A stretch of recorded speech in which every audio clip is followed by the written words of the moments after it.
Assalamu alaikum. Thank you for joining and actively participating in PDO's Annual Process Safety Day. My name is Aisha, and I will be the host for today's session. The theme for this year is Effectively Learning from Incidents. You might recall the 2019 Process Safety Day, where we had a similar theme with a focus on the Marmal tank incident. And here we ask, are we reliving the past? Are we just scratching the surface? The answer would most probably be yes.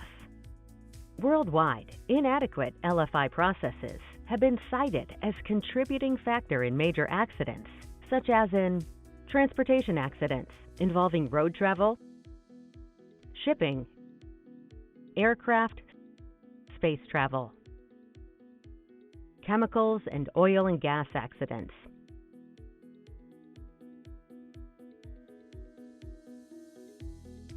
Failure to learn from previous incidents often resulted in repeat and sometimes even bigger incident.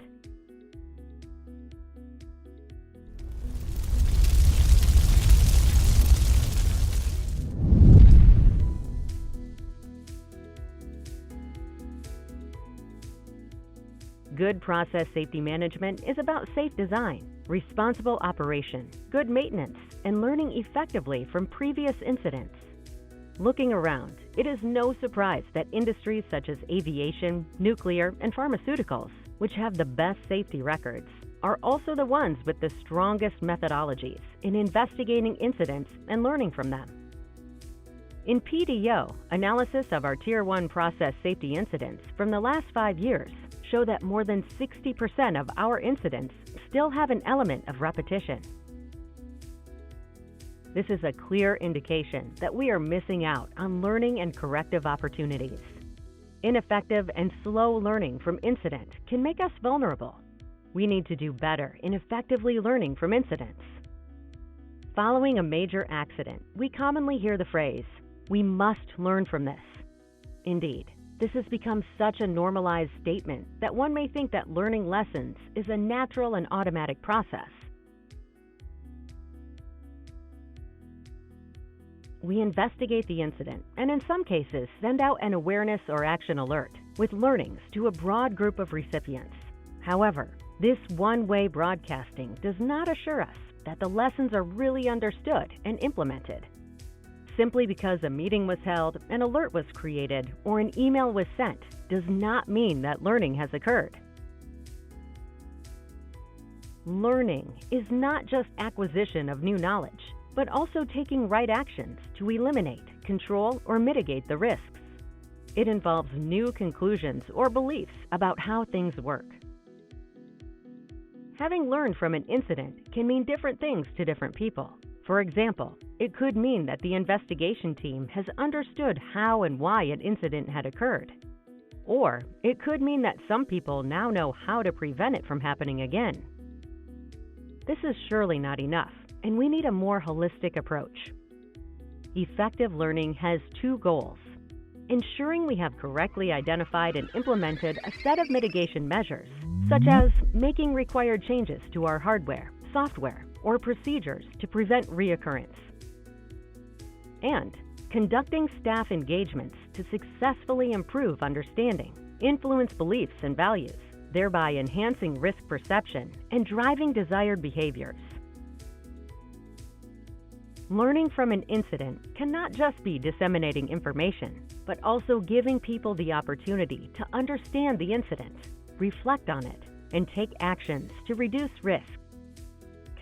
Everybody needs to understand the context of the incident to draw insights so they can apply them to their workplace. This process involves hardwiring changes so that in case of staff turnover, measures to prevent a repeat incident stay in place. So, the question is, what stands in the way of our learning? The reasons can be either psychological or systemic. Many times, we find ourselves in a state of denial. The very idea that the incident that happened over there can also happen here has got unsettling implications. So, an us versus them kind of mentality emerges, where we attempt to identify reasons, that though this happened to them, of course, it would never happen to us. We start to justify. We would never respond that way. We have our process to protect us from that. We wouldn't do something like that. We are way more careful than they are. That shift is always like that. That's not how we are. We start to think that the differences between them and us makes us safe, and we get trapped into a false sense of security. This is something that can happen at multiple levels when hearing about an incident at another location. Just being mindful that such a phenomenon exists in our psychology helps us to counteract this tendency. Another psychological barrier to learning is when our past successes or familiarity breeds complacency. We can become overconfident and start to overestimate our ability to control the factors in our environment and ignore the learnings. An example can be, we didn't follow the operating procedure, but nothing happened, so it's okay to continue in the same way. Every one of us is prone to become complacent, and we need to make a continuous effort to guard against it. The systemic deficiencies that can come in the way of learning include not reporting or investigating the incidents, insufficient depth of investigations, which leads to remedial actions not being smart, overload of investigation recommendations, insufficient engagements with the assigned action party and unrealistic target date, failure to check that implemented changes have effectively addressed underlying causes, learnings not available or developed too late in the investigation process, wrong messaging by focusing mostly on what went wrong and not enough on how to do it right, no assurance that learnings are prioritized, shared, and above all, understood. And finally, lack of time and resources dedicated to help people understand the lessons. We cannot conclude that we have learned unless we know for sure that things are being done differently. And we have addressed the causes of the incident effectively and sustainably.